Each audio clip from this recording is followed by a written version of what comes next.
Draga djeco, današnji sat hrvatskog jezika započet ćemo s jednom zagonetkom.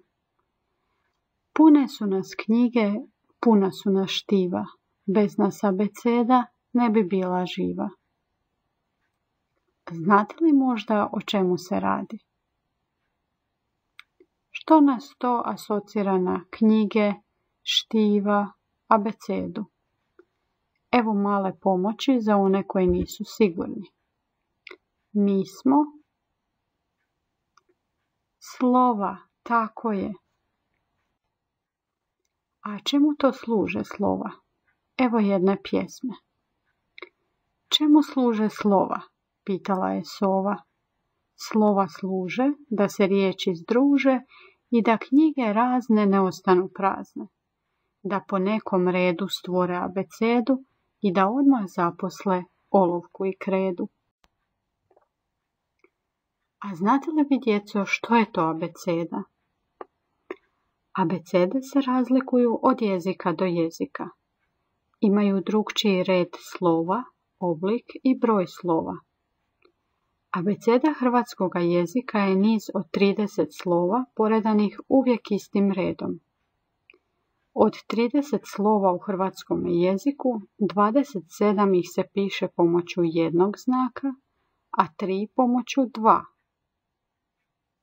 Koja su to 3 slova koja pišemo uz pomoć 2 znaka? To su slova dž, lj i nj. Evo ga ovdje. Abeceda se primjenjuje za slaganje pojmova abecednim redom u rječnicima, enciklopedijama, telefonskim imenicima, knjižnicama i tako dalje. Pred vama je abeceda hrvatskog jezika. Evo kako ona izgleda. Redoslijed slova u hrvatskoj abecedi je sljedeći: a, b, c, č, ć, d, dž, đ, e, f, g, h, i, j, k, l, lj, m, n, nj, o, p, r, s, š, t, u, v, z i ž. A jeste li znali da za gluhonijeme osobe postoji znakovna abeceda? Umjesto izgovaranja glasova, slova se pokazuju rukama. Vi ćete sada otvoriti svoje pisanke, napisati naslov abeceda i prepisati, s tim da umjesto ovih ravnih linija trebaš napisati odgovor, dakle nadopuniti. Ja ću ti pomoći. Abeceda ima koliko slova? Piši. Prvo slovo abecede je koje slovo? Slova pišemo pomoću.